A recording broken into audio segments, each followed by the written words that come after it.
अष्टसिद्धि नवनिधि के दाता असवर दीन जानकी माता राम रसायन तुम्हारे पास सदा रहो रघुपति के दासा।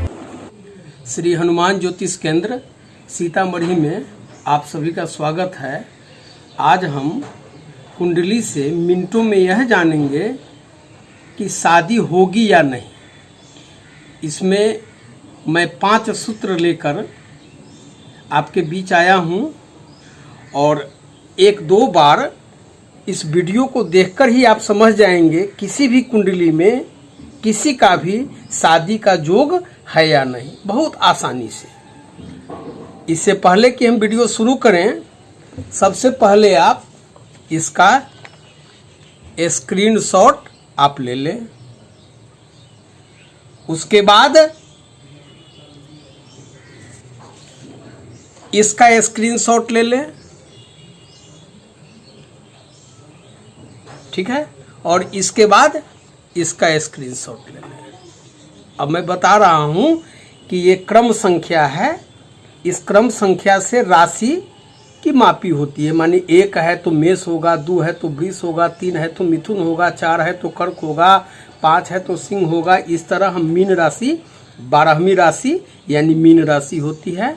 और इसकी दिशा क्या है और इस राशि का स्वामी ग्रह कौन है, माने इस राशि का मालिक कौन है और इस ग्रह की दिशा क्या है। तो इस चार्ट को आप उतार ले या स्क्रीनशॉट ले लें। फिर हम देखते हैं कि ये जो है कौन से ग्रह की किस मित्र ग्रह उनके होते हैं, कौन से दुश्मन ग्रह उनके होते हैं, कौन से सम ग्रह होते हैं। इसमें भी उन ग्रहों की दिशा कौन सी होगी, केंद्र स्थान किसको कहते हैं, त्रिकोण किसको कहते हैं। तो ये चार्ट, इसको भी आप स्क्रीनशॉट ले लें। और ये ग्रह का नाम है, राशि का अंक है, राशि का नाम है, ग्रह की दृष्टि है। और सबसे बड़ी बात जो आज मैं लेके आया हूं कि कौन सा ग्रह किस राशि में उच्च का होता है, खानावार लिखा गया है, और किस में नीच का होता है, किस राशि में, अंक भी दे दिया गया है।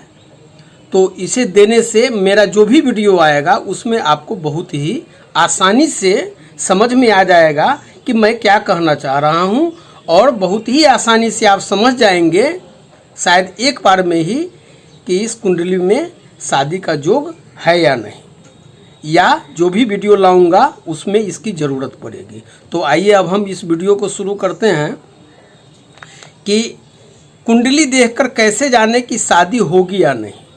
ठीक है, ये जन्म कुंडली है।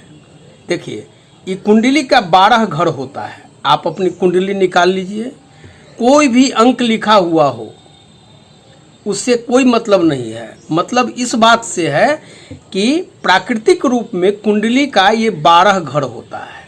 ये पहला घर, पहला चतुर्भुज आपका पहला घर ये होता है। दूसरा घर, तीसरा घर, चौथा घर, आप यहाँ देखिए, 5वां घर, 6ठा घर, 7वां घर, 8वां घर, 9वां घर, 10वां घर, 11वां घर और 12वां घर। मैंने इसलिए इसको लिखा है कि इस घर से हम क्या देखेंगे।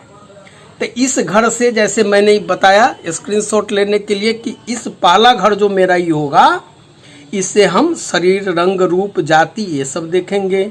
दूसरा घर से धन, कुल, मित्र ये सब देखेंगे। तीसरा घर से पराक्रम यानी शौर्य, साहस, बाल, छोटा भाई बहन ये सब देखेंगे।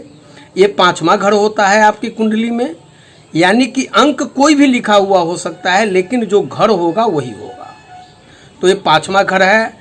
ये 6ठा घर से हम देखेंगे शत्रु रोग, मामा। 7वां घर से हम देखेंगे पति पत्नी यानी विवाह स्थान, जीविका, भोग विलास, जननांग का रोग, तलाक, विवाह, ये सब 7वां हम इसको देखेंगे। ठीक है, जिसका वर्णन मैंने कर दिया है। तो आज हमें देखना है 7वां घर, यानी शादी होगी या नहीं। तो शादी होगी या नहीं, तो इसके लिए 7वां घर, और 7वां घर पति पत्नी यानी विवाह का होता है। तो आज हम इसे सातवें घर को देखेंगे। सातवां घर, अब यहाँ आइए। इसका प्रथम सूत्र है कि सप्तमेश, यानी ये सातवां घर है और इसमें जो राशि अंक लिखी हुई है, ठीक है, इसका मालिक, इसे हम ऐसे समझें कि सप्तमेश शुभयुत न होकर खष्ट, अष्टम या 12वें भाव में नीच का या अस्तगत हो तो विवाह नहीं होता है। विवाह होता भी है तो पुरुष विधुर हो जाता है। अब इसका हम विश्लेषण कैसे करेंगे? ये सप्तमेश हुआ, मैंने पहले से लिख रखा है, ये सप्तमेश है। ये नौवां अंक लिखा हुआ है और आप चार्ट में देखेंगे कि 9वां अंक जो होता है वह धनु राशि का द्वेतक है, ठीक है। 8, 9 धनु राशि और इसका मालिक होता है गुरु और इसकी दिशा होती है उत्तर पूर्व। तो हमने देखा कि इसमें 9 लिखा हुआ है, यानी धनु राशि का मालिक गुरु हुआ और गुरु यदि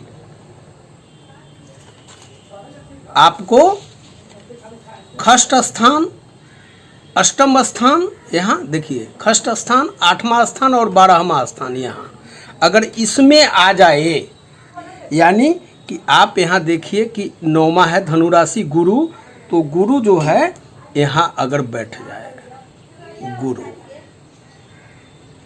यहाँ देख रहे हैं धनु का मालिक हो गया, मालिक ग्रह, स्वामी ग्रह गुरु, और गुरु बैठ गया 8वें स्थान में। इसी तरह यहाँ देखिए, मैंने आपकी सुविधा के लिए एक दूसरी कुंडली भी का चार्ट मैंने तैयार किया है। ये 7 है और तुला, 7 का मतलब होता है तुला। यहाँ देखिए तुला, ये तुला, और तुला जो है इसका मालिक होता है शुक्र।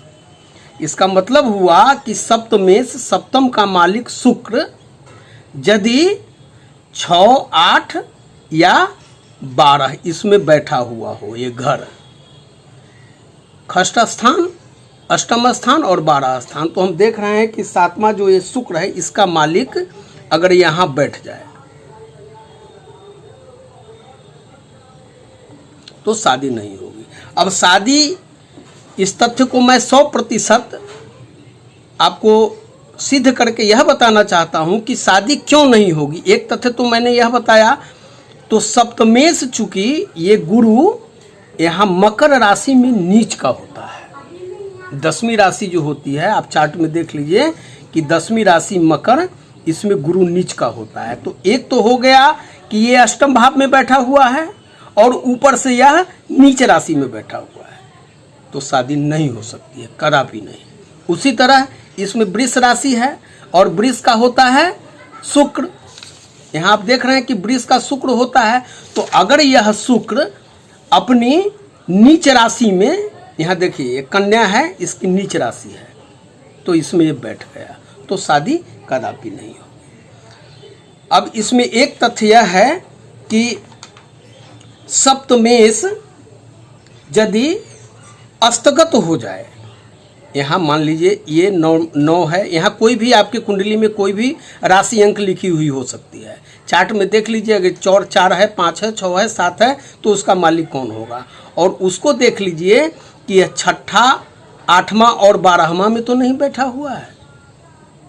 अगर कोई भी ग्रह, मान लीजिए सप्तमेश अगर विषम राशि में बैठा हुआ है, विषम राशि का अंक क्या होगा, 1, 3, 5, 7, 9, 11, मतलब कि मेष, मिथुन, सिंह, तुला, धनु और कुंभ।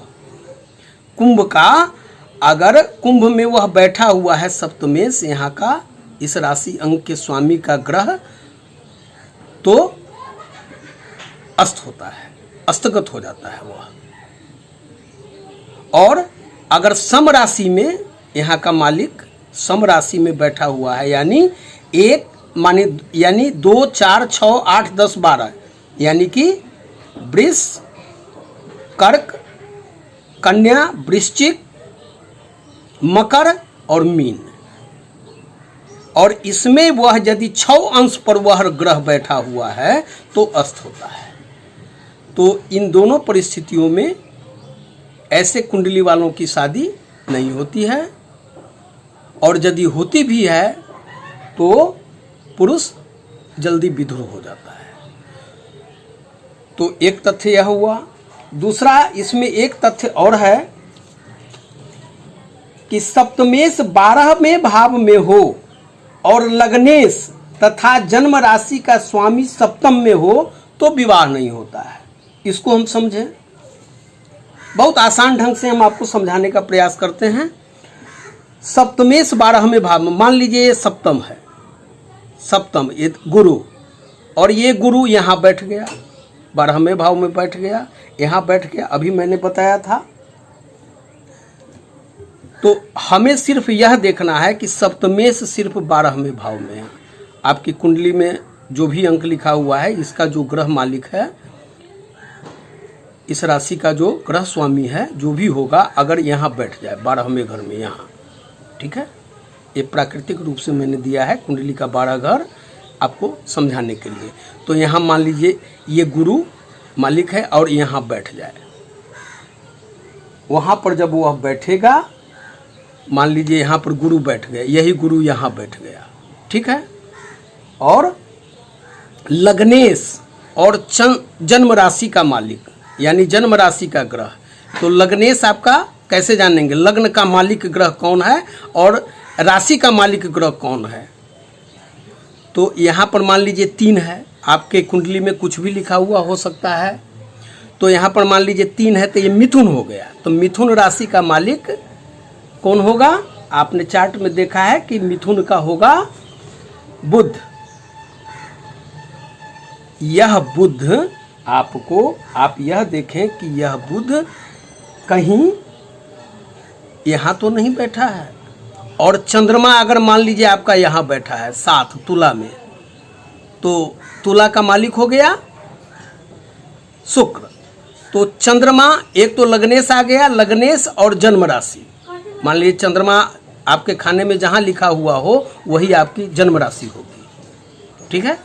तो मान लीजिए चंद्रमा यहाँ है, कहीं भी किसी भी राशि अंक में लिखा हो सकता है, उसका मालिक, और लग्न में जो आपका लिखा हुआ है अंक, उसका मालिक, ये दोनों यहाँ बैठ जाए तो शादी नहीं होगी। स्पष्ट हो गए होंगे आप कि सप्तमेश, सप्तम का जो स्वामी ग्रह होगा अगर 12 में आ जाए, और लग्न राशि का जो ग्रह है और आपके जन्म राशि का ग्रह है, अगर वो 7वें स्थान में बैठ गया तो शादी नहीं होगी, नहीं होगी। अब तीसरा, यदि शुक्र और चंद्रमा एक साथ किसी घर में शुक्र और चंद्रमा एक साथ बैठ जाए तो शादी नहीं होगी। इसको हम ऐसे समझेंगे कि मान लीजिए यहाँ पर ये 4 है, ये अंक 4 है, ठीक है। अब इसको ऐसे समझे कि शुक्र और चंद्रमा ये कहीं बैठ गया, कहीं भी, और यहाँ पर राशि अंक 4 लिखा हुआ है, ठीक है। और उस 4 में शनि आ गया, केतु आ गया, राहु आ गया, तो उसको निर्बल कर दिया, पापयुक्त हो गया हुआ, तो शादी नहीं होगी। इसमें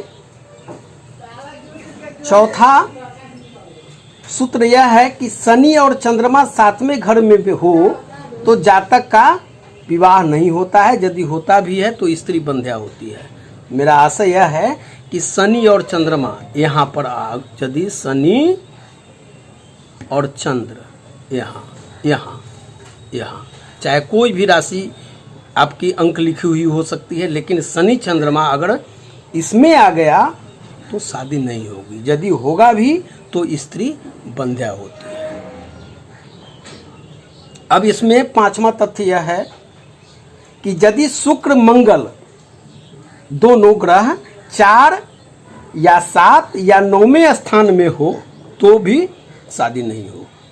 मतलब कि शुक्र और मंगल यहाँ, ये चौथा स्थान, चौथा यहाँ, 7वां यहाँ और 9वां यहाँ, यानी कि शुक्र मंगल शुक्र मंगल यहाँ, चौथा या शुक्र मंगल यहाँ हो, ठीक है, या शुक्र मंगल यहाँ हो, शुक्र मंगल, तो शादी नहीं होगी। तो ये 5 तथ्य शास्त्र सम्मत हैं जो कुंडली पर सटीक बैठते भी हैं। मैं समझ रहा हूं कि 1-2 बारी कुंडली देखने से आप समझ जाएंगे और मिनटों में जान जाएंगे किसी भी कुंडली को देखकर कि शादी होगी या नहीं होगी। यदि यह वीडियो आपको अच्छा लगा हो तो इसे लाइक, सब्सक्राइब, शेयर कर दीजिएगा और बेल की घंटी भी दबा दीजिएगा ताकि हमें आपका यह कार्य उत्साहवर्धन करे और मैं पूरी तत्परता के साथ इसी तरह छोटा छोटा वीडियो लाकर आपको अभिरुचि नहीं भी है तो भी मैं अभिरुचि आपको लाने का प्रयास करूंगा। धन्यवाद, नमस्कार।